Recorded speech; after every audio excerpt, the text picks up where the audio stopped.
Brooklyn adalah salah satu kota di Amerika yang telah dikuasai oleh kelompok mafia, bahkan polisi pun tidak bisa berbuat apa-apa terhadap hal yang dilakukan mafia tersebut.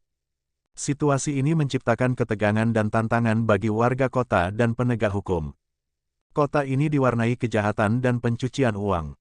Bob, seorang bartender, terlibat dalam menyimpan uang dari mafia di berbagai bar tanpa sepengetahuan pekerja lain.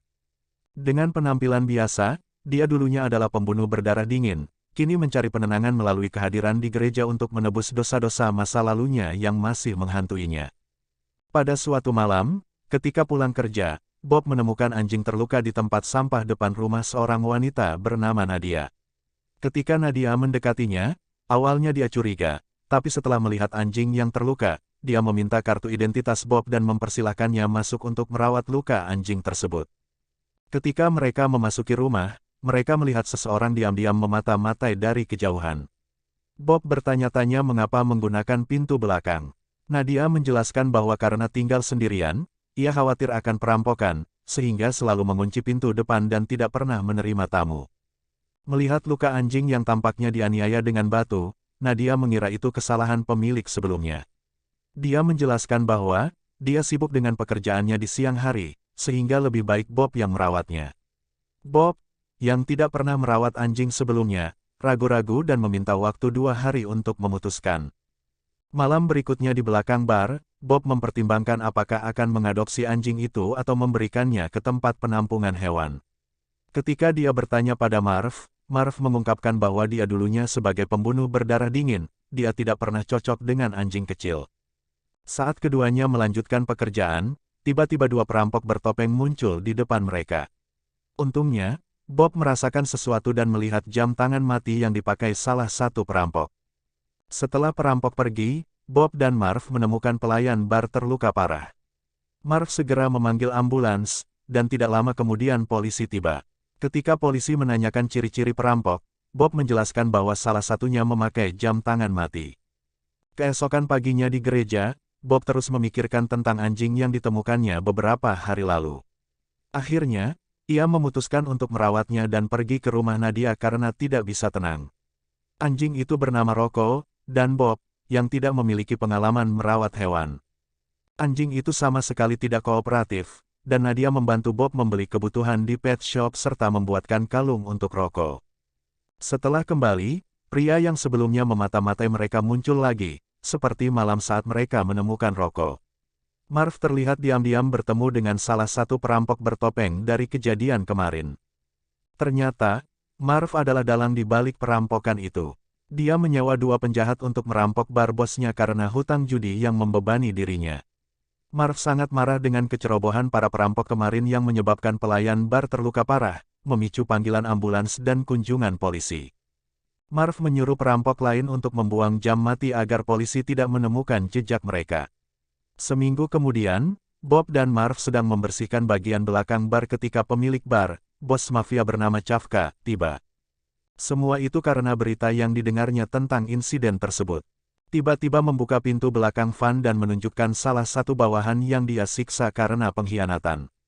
Chavka kemudian memerintahkan mereka untuk mendapatkan kembali semua uangnya tanpa memedulikan alasan atau keluhan apapun.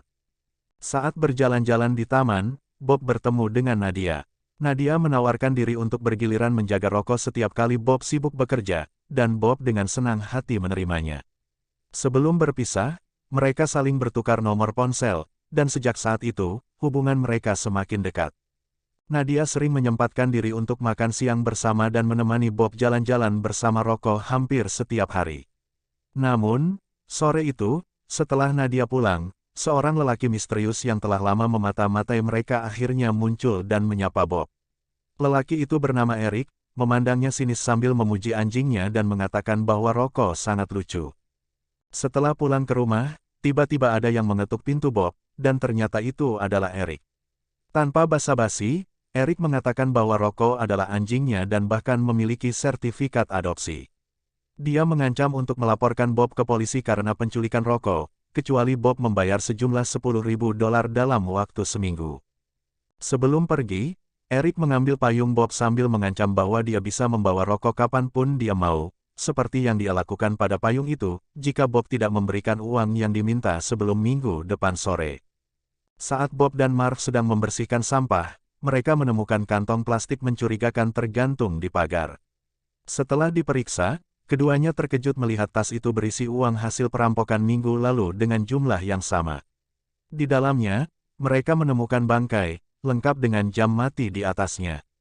Marv yang bingung memerintahkan Bob untuk segera menyingkirkan bangkai itu sebelum polisi mengetahui.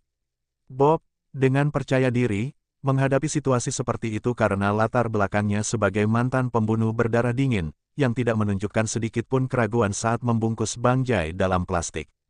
Setelah selesai, Eric tiba-tiba datang ke bar dan meminta minum, tetapi Marv langsung mengusirnya dengan alasan bar belum buka.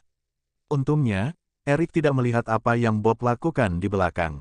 Setelah itu, Marv memberitahu Bob untuk membuangnya di pelabuhan. Bob membawa rokok ke pelabuhan untuk menghindari kecurigaan. Dia memeriksa sekelilingnya untuk memastikan aman, lalu segera membuang bangkai. Ketika tidak ada yang melihat, bangkai itu tenggelam. Seorang polisi yang menangani kasus perampokan bar beberapa hari yang lalu lewat dan menyapanya tanpa kecurigaan apapun. Polisi bertanya apakah Bob mengenal pria bernama Eric tadi. Bob memberitahu bahwa Eric pernah dipenjara karena membunuh orang di bar tempatnya bekerja. Namun, sayangnya, Eric harus dibebaskan karena polisi kekurangan bukti. Meski tidak mendapatkan bukti, polisi melanjutkan penyelidikannya ke tempat lain. Malam itu, Marv terlihat bertemu dengan salah satu perampok yang masih hidup. Marv menawari pekerjaan untuk merampok bar lagi, namun perampok tersebut menolak, tidak ingin mengalami kematian tragis seperti rekannya. Marv menjelaskan bahwa kali ini dia memiliki ide untuk melarikan diri tanpa diketahui Cafka. Namun, walaupun Marv sudah membujuknya, dia tetap menolak. Akhirnya, Marv harus membunuhnya karena telah mendengar semua rencana perampokan, untuk merahasiakan rencana tersebut dan menghindari bocornya informasi. Setelah memastikan tidak ada saksi, Marv melarikan diri. Keesokan harinya, Bob pergi ke rumah Nadia untuk meninggalkan rokok sebelum berangkat kerja. Di sana, dia bercerita bahwa beberapa hari yang lalu ada seorang laki-laki bernama Eric yang mengaku menjadi pemilik rokok. Ketika mendengar nama Eric, ekspresi Nadia berubah. Bob terus menanyakan pertanyaan yang sama tentang Eric hingga Eric marah dan pergi ke bar. Di bar, Bob curhat tentang Nadia dan bertanya kepada Marv dan pengunjung lainnya tentang cara menangani wanita yang ngambek. Semua orang tertawa dan mengatakan bahwa tidak ada laki-laki yang bisa menangani wanita dalam suasana hati yang buruk. Tidak lama setelah itu, Cafka datang ke bar dan meminta uangnya yang dirampok beberapa hari yang lalu. Dia juga memberitahu para bartender bahwa akan ada transaksi pencucian uang dalam 2 hari di bar. Ketika Bob kembali ke rumah, Nadia sudah menunggu di depan rumah. Bob mengajaknya masuk, dan disitulah Nadia menjelaskan semuanya. Eric adalah mantan pacar yang membuatnya trauma. Untuk menghindari pembicaraan yang menyayat hati, Nadia mengganti topik dan mengajak Bob minum untuk menikmati malam bersama. Mereka membicarakan banyak hal sampai subuh. Bob kemudian membawanya pulang. Sebelum berangkat, Nadia mengucapkan terima kasih kepada Bob untuk malam yang luar biasa, padahal hanya sekedar ngobrol santai. Dia mengucapkan terima kasih atas malam yang mengharukan. Setelah bertahun-tahun dihantui rasa bersalah, Bob akhirnya bisa tersenyum lagi. Namun, sesampainya di rumah, Bob menemukan gergaji yang Eric ambil kemarin di dalam sangkar rokok. Dia tidak sadar bahwa saat mengambil Nadia, Eric pasti diam-diam masuk ke rumahnya. Keesokan paginya, karena merasa tindakan Eric sudah keterlaluan, Bob pergi ke rumah Eric yang dia tahu dari Nadia. Eric mengatakan bahwa itu adalah peringatan. Jika Bob tidak membayar sampai tanggal jatuh tempo, Eric akan menyiksa rokok seperti dulu ketika Bob pertama kali menemukannya di tempat sampah. Eric sepertinya tidak peduli sama sekali dengan rokok. Niatnya dari awal hanya memeras Bob karena dia iri melihatnya bersama dengan mantan pacar yang masih dia sayangi, Nadia. Sambil menahan amarahnya, Bob berkata bahwa dia akan membayar uang tebusan di bar lusa. Keesokan paginya, Bob mengetahui bahwa Marv sedang sakit dan memutuskan untuk menjenguknya. Sambil duduk di sofa, Marv memberitahunya bahwa dia perlu mengambil hari libur. Bob bertanya apakah Marv masih ingin merampok uang dari bar lagi. Ternyata, Bob sudah tahu bahwa Marv adalah otak jahat di balik perampokan beberapa minggu lalu dan pura-pura tidak mengetahuinya. Demi menjauhkan Marv dari masalah, kali ini Bob memperingatkan Marv untuk membatalkan rencana bodohnya dan jangan pernah meremehkan Chavka. Meskipun Marv beruntung lolos dari masalah sebelumnya, tidak ada yang tahu apa yang akan terjadi selanjutnya. Tidak ada yang bisa selamat dari kejaran Chavka. Sayangnya, meskipun begitu, Bob telah memperingatkannya, tetapi sepertinya dia tidak mempedulikannya sama sekali. Pada siang hari, Marv bertemu dengan Eric yang sedang makan di restoran. Mengetahui bahwa Eric telah dipenjara sebelumnya, Marv menawarinya pekerjaan untuk membantunya merampok bar bosnya. Besok jam 2 siang, mereka pasti akan kaya jika berhasil. Eric menyetujuinya tanpa ragu sedikit pun. Marv memperingatkannya untuk tetap fokus menjalankan rencana perampokan dan tidak main-main dengan Bob karena dia menganggapnya orang yang berbahaya. Keesokan harinya, Eric menyelinap ke rumah Nadia.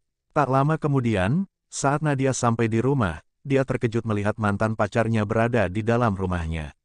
Pada awalnya, Eric baik padanya, hanya ingin mengatakan bahwa dia masih mencintainya dan ingin dia kembali. Namun, Nadia terus menyuruh Eric untuk pergi, membuatnya marah. Dia memaksanya untuk ikut bersamanya ke bar tempat Bob bekerja dan memberitahunya bahwa mereka kembali bersama. Bob terkejut melihat Nadia dan Eric bersama, tapi tidak bisa ambil pusing karena banyak yang harus dia lakukan. Dia harus melayani para pengunjung serta mengurus transaksi pencucian uang. Bob berusaha menahan amarahnya melihat Eric yang tak henti-hentinya menggoda Nadia. Eric lalu menghampiri Bob dan memberitahunya bahwa dia dan Nadia sudah resmi kembali bersama. Bob pura-pura tak peduli, fokus pada pekerjaannya tanpa menunjukkan reaksi yang jelas. Di sisi lain, Marv menunggu di seberang bar untuk transaksi pencucian uang. Saat selesai berjam-jam berlalu, ketika bar hendak tutup, Eric keluar memanggil Marv. Nadia lalu menjelaskan bahwa dia terpaksa menuruti Eric dan diancam akan dibunuh jika menolak. Ketika Eric kembali, Bob memberikan uang tebusan yang diminta Eric, seiring berlalunya seminggu penuh. Tapi Eric malah menyuruh Bob untuk memberikan semua uang Chavka yang ada di brankas, sambil mengancamnya dengan pistol. Anehnya, Bob tidak takut sama sekali. Dia terlihat begitu tenang dan dengan santainya mulai menceritakan masa lalunya yang kelam sebagai mafia yang kejam. Tatapan polosnya sekarang adalah penebusan dosanya di masa lalu. Setiap minggu, dia rajin menghadiri gereja untuk bertobat dan menjadi manusia yang lebih baik. Bob merasa kasihan pada Eric. Bukannya mengambil semua uang tebusan, dia mencoba membangunkan harimau yang tertidur. Namun, Eric ditembak mati. Melihat pria yang dicintainya membunuh seseorang tepat di depan matanya, Nadia kaget. Bob mencoba menjelaskan semuanya dan memintanya pulang, berusaha meredakan situasi yang sudah tegang. Ternyata, Chavka sudah mengetahui keadaan Marv dan merencanakan perampokan selama ini. Dia meminta salah satu anak buahnya untuk membunuh Marv, sambil menunggu Eric keluar dari bar. Pria itu menembak Marv di tempat. Situasi semakin rumit dan berbahaya. Setelah membersihkan mayat Eric, Bob merenungkan semua yang telah dilakukannya. Dalam keheningan, ia memikirkan konsekuensi dari peristiwa-peristiwa yang telah terjadi dan dampaknya terhadap hidupnya. Sejak insiden penembakan yang dilakukan oleh Bob, dia tidak pernah melihat Nadia lagi, padahal Chavka sudah sepenuhnya mempromosikan Bob sebagai manajer bar menggantikan Marv. Namun, hal itu tidak membuatnya bahagia. Setiap kali dia mencuci tangannya, dia merasa rasa bersalah merayapi dalam dirinya, semakin menyakiti hatinya. Karena tidak bisa menahan perasaannya lagi, dia mengunjungi Nadia karena sangat merindukannya. Dia memintanya untuk berjalan-jalan bersamanya di sekitar dengan rokok. Nadia menyuruhnya untuk memilih, masuk ke dalam dan mempersiapkan diri atau tetap di luar dan tidak pernah kembali. Dia masuk ke dalam rumahnya tanpa berkata apa-apa. Melihat wanita yang dicintainya berjalan menjauh, Bob merasa patah hati. Ia takut Nadia tidak akan kembali, dan itu artinya ia harus meninggalkannya selamanya. Bob menunggu di sana, berdiri diam, hingga akhirnya terdengar suara sepatu Nadia yang terluka.